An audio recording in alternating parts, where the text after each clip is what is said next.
BRICS, ¿qué importancia tiene a nivel global y cuál puede ser el destino de los países que puedan integrarlo? Esto es Realpolitik Room. Bienvenidos.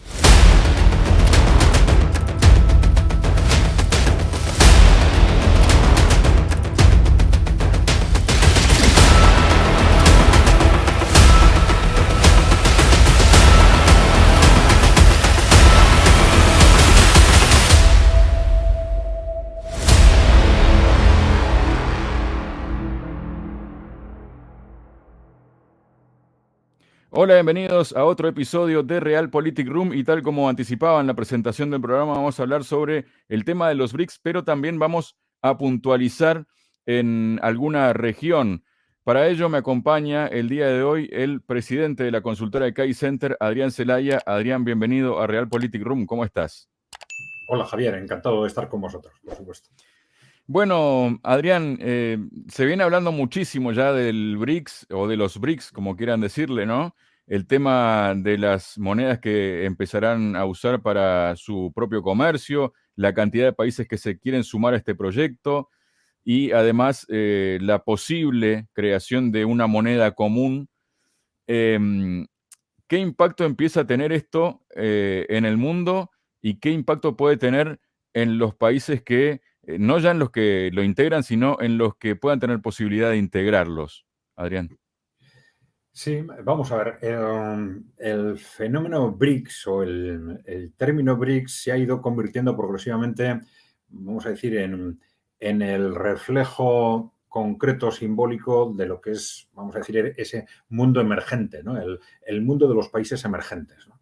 Es curioso porque se dice, yo ya no recuerdo, pero probablemente es así, que el término BRICS es algo que surgió casualmente y a través de un documento elaborado en su momento, no sé si fue por una consultora, creo que fue Goldman Sachs, ¿no?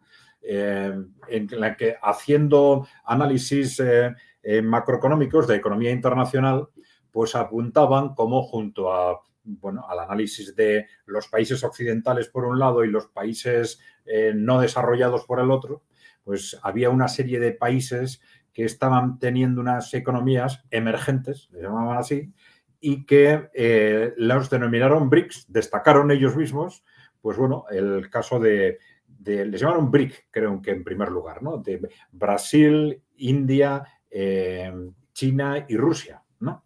Y, es curioso que originalmente lo que hicieron estos países fuera, pues bueno, de tanto hablar sobre ellos en uno y otro documento, pues a ellos también se les ocurrió la idea de empezar a juntarse y se constituyó el BRIC y lo que luego fue BRICS, una S incorporada como consecuencia de la incorporación de Sudáfrica, como una especie de círculo de amistad de países que estaban en una situación económica similar desde el punto de vista de su nivel de desarrollo y de no pertenecer al núcleo central de las economías avanzadas occidentales, ¿no? O sea que surgió de alguna forma de un modo bastante casual, ¿no?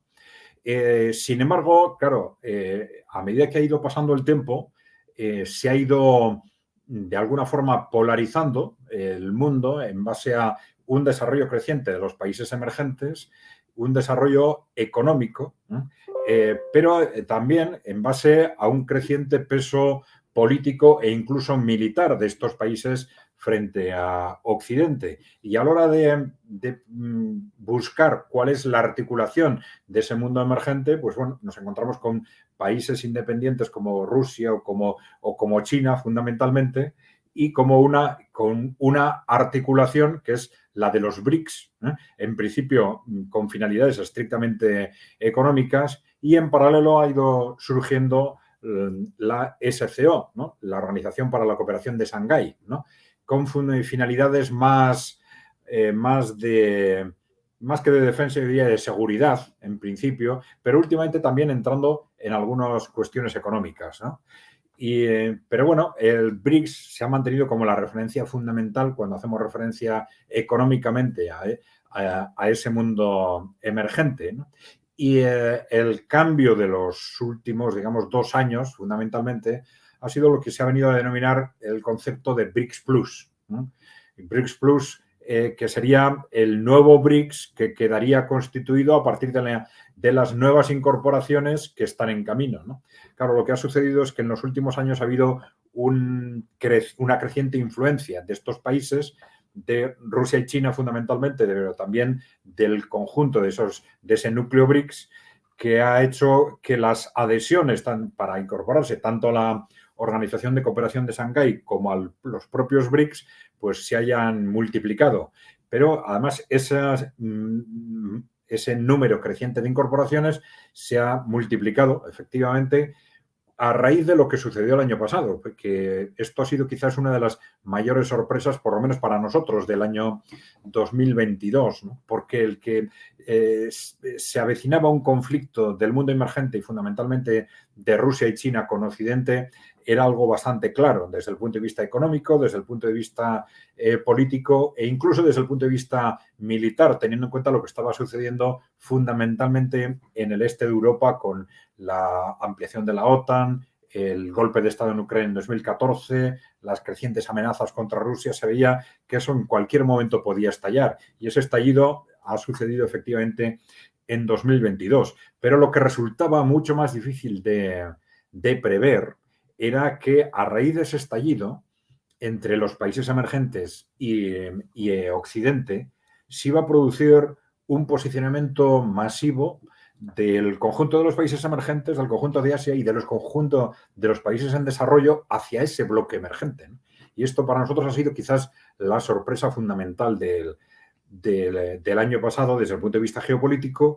Y claro, esto le da a ese mundo emergente y a ese concepto de los BRICS o de los BRICS Plus una connotación muy distinta a una escala muy superior a lo que estaba siendo hasta ahora, ¿no?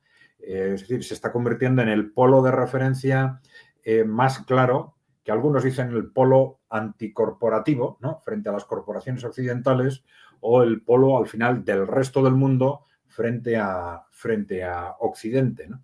Pero claro, esto le está dando un peso muy evidente a una división del mundo en dos, que no es solo una división entre países, sino también es una división ideológica, es una división en cuanto a modelos de desarrollo y que va a afectar no solo a los países que se están acercando al BRICS, sino en definitiva al conjunto del mundo, porque casi los países, pero no solo los países, sino los ciudadanos y los grupos de interés, de una forma o de otra, probablemente van a tener que posicionarse al respecto. Bueno, una cosa, algunos países tendrán opción de incorporarse o no a uno de los dos bandos. Ya sabemos que es un proceso extremadamente difícil, pero pueden tener una voluntad de posicionamiento en uno u otro sentido.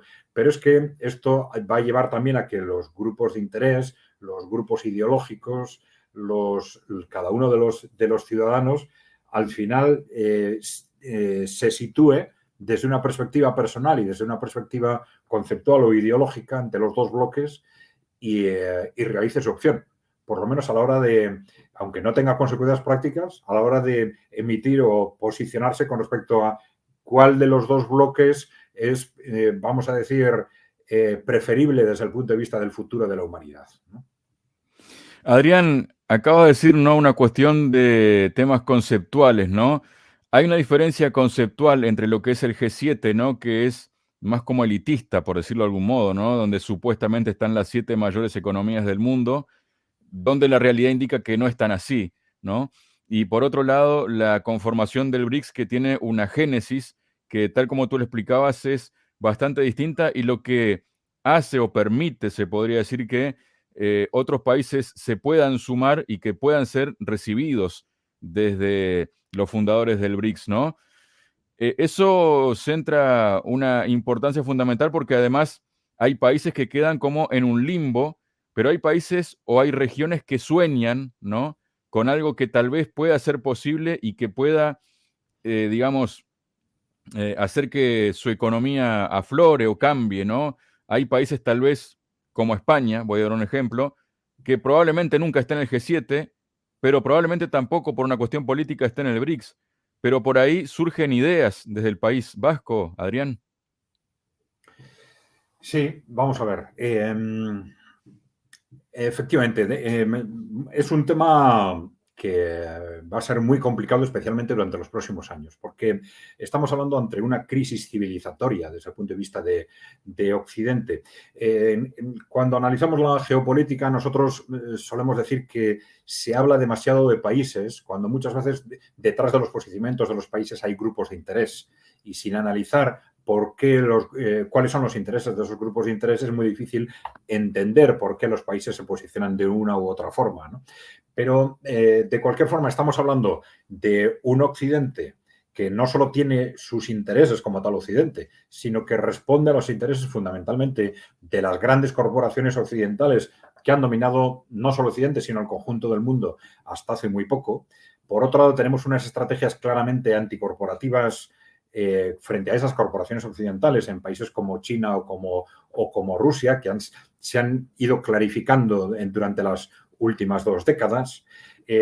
Tenemos un posicionamiento, vamos a decir, del conjunto del mundo en desarrollo que se está acercando hacia esos países, pero estamos partiendo de ideologías distintas, de estructuras económicas distintas, pero que de alguna forma les está uniendo, por un lado, el buscar alternativas a ese mundo occidental controlado por las grandes corporaciones y que con respecto a estos países ha tenido una estrategia fundamentalmente neocolonial, es decir, de control económico a través de un control de las élites políticas de cada país, y que de alguna forma están aceptando ese modelo planteado por Rusia y por China, no de un día para otro, sino de una evolución progresiva hacia un modelo controlado más por los gobiernos que por las grandes empresas, que por las grandes corporaciones. Y esto ya da una base común para definir modelos económicos del futuro radicalmente distintos, ¿no?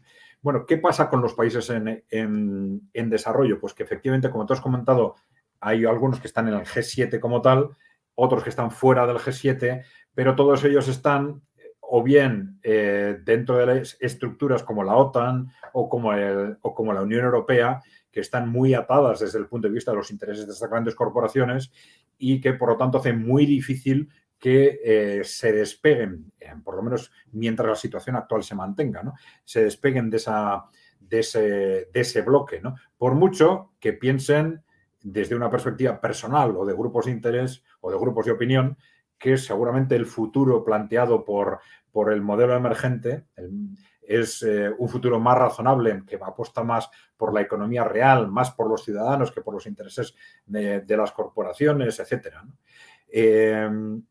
¿Qué ocurre? Que independientemente de que ese posicionamiento, ese cambio de posicionamiento de los países, que es extraordinariamente difícil, y por eso estamos viendo grandes conflictos en países dudosos, digamos, ¿no? Como puede ser desde una perspectiva estrictamente electoral, ahora mismo en Turquía. Hay una clara lucha política y en función de cómo resulte esa lucha política es muy posible que Turquía adopte uno u otro posicionamiento, pero ya de forma más violenta, por ejemplo, en Pakistán o en Sudán, ¿no? Es decir, frente a posicionamientos de estos países claramente hacia el bloque emergente, hemos visto surgir reacciones e incluso golpes de Estado alentados desde Occidente precisamente para evitar ese posicionamiento o reorientar ese posicionamiento, ¿no? Bien, bueno, vemos que es una cuestión de vida o muerte para las corporaciones occidentales atar al máximo todo eso. Pero esto no impide el que dentro del propio Occidente, y teniendo en cuenta los problemas y las contradicciones internas que esto está haciendo surgir en el propio Occidente, cada uno de los ciudadanos o cada uno de los grupos políticos pues se planteen y analicen con seriedad qué es lo que puede ser y qué es lo que debería ser su futuro, ¿no? Esto es un poco el planteamiento que nos está llevando a algunos, en concreto en el País Vasco, a plantear la necesidad de una reflexión, vamos a decir, conceptual o teórica, si se quiere, de que a la hora de plantear el futuro estratégico de nuestro país, de nuestro territorio, nos planteemos un horizonte más apuntando al modelo BRICS, al modelo emergente, ese modelo que sitúa a los gobiernos por encima de las corporaciones, que apuntando hacia un modelo que nos está autodestruyendo, ¿no? Es decir, que está destruyendo nuestra economía y está destruyendo nuestras sociedades, no solo en el País Vasco, sino en el conjunto de Occidente, ¿no? Es un modelo que ha explotado sistemáticamente a los países en desarrollo, pero que al final ha acabado destruyendo el modelo productivo y las propias sociedades occidentales, ¿no?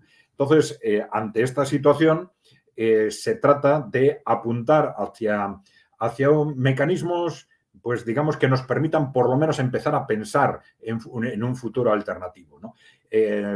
Solemos comentar que, por ejemplo, en nuestro país, el País Vasco siempre ha mantenido una tradición de una oposición muy fuerte a los mecanismos atlantistas, a la OTAN en particular, ¿no? Esto se reflejó muy claramente en el referéndum sobre la OTAN de los años 80, resultó con una oposición clarísima y mayoritaria, con una mayoría muy amplia en todo el territorio, ¿no? Pero en lugar de ese posicionamiento, o junto a ese posicionamiento negativo frente a lo que no nos gusta, ahora tenemos una alternativa que antes no existía, que nos permite decir que sí a algo, ¿no? Y esa alternativa está claramente articulada alrededor de los BRICS, ¿no? Entonces decimos, es muy importante que empecemos a movilizar positivamente las conciencias y la capacidad de análisis de nuestros ciudadanos alrededor de algo positivo. Y decimos, bueno, de hecho, como el conjunto de la humanidad, en este momento estamos en una alternativa ante una apuesta por ese modelo liderado por Wall Street, vamos a decir, y ese modelo emergente que supone una apuesta anticorporativa y claramente un modelo, vamos a decir, a favor del desarrollo social y económico, a favor de la humanidad, vamos a decir. Y entonces podemos de alguna forma articular ese debate alrededor de apostamos por Wall Street o apostamos por la humanidad, apostamos por los BRICS, ¿no? Por ese BRICS Plus, en el que, en teoría, también podrían adherirse algunas naciones occidentales.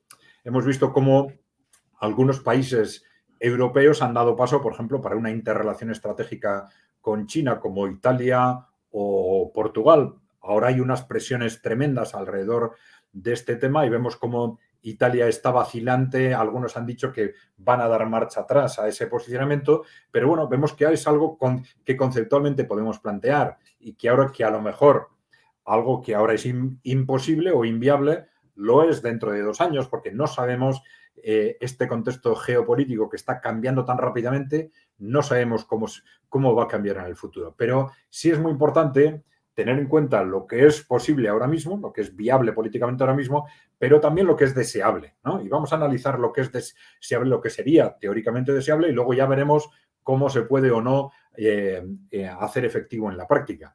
Nosotros hablamos del País Vasco frente a los BRICS Plus, ¿no? O de la posible apuesta del País Vasco por incorporarse a los BRICS Plus, sabiendo que el País Vasco está, digamos, organizado en entidades subestatales.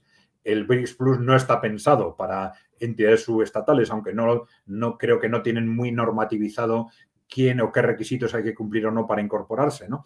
Pero bueno, esa incorporación del País Vasco a los BRICS Plus podría materializarse a través de la incorporación de Francia o de España, y un posicionamiento claro de las distintas fuerzas políticas en el País Vasco en este sentido, pues tendría un peso muy importante fundamentalmente en España para que por lo menos algunos grupos de opinión fueran moviéndose en este sentido, ¿no? Ante un debate que está siendo muy ocultado en los últimos años por los medios de comunicación, pero que todo el mundo sabe que está ahí, ¿no? Todo el mundo sabe, o por lo menos los agentes económicos y políticos de mayor peso saben que está ahí, saben que el mundo se está dividiendo en dos, que el mundo emergente tiene un peso cada vez mayor y que hay un modelo alternativo planteado por ese BRICS Plus, por el cual, al menos conceptualmente, al menos teóricamente, podemos apostar. Entonces, empezar a movilizar a nuestras sociedades y, en nuestro caso, puesto que estamos en el País Vasco, empezar a movilizar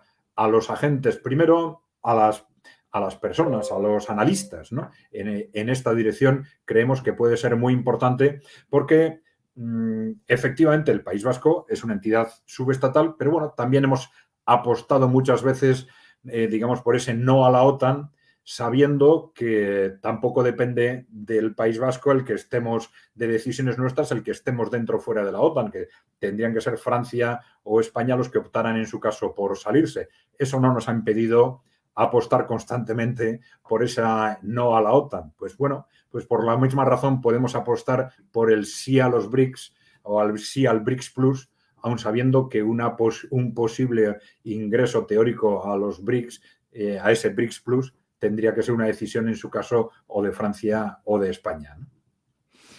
Muchas gracias por tu presencia este día en Realpolitik Room, Adrián. Y bueno, un tema que tal vez podríamos seguir avanzando en otro momento, ¿no? Muy bien, sí, podemos hablar ya independientemente de estos posicionamientos territoriales concretos, podemos hablar de lo que el mundo de los BRICS en sí mismo representa desde el punto de vista económico, desde un punto de vista geopolítico, desde un punto de vista social, y por qué, cuando estamos hablando de una alternativa frente a la opción de Wall Street, en qué creemos que consiste o que puede consistir esa alternativa, ¿no? Muchas gracias, Adrián. Estupendo, Javier. Gracias a vosotros.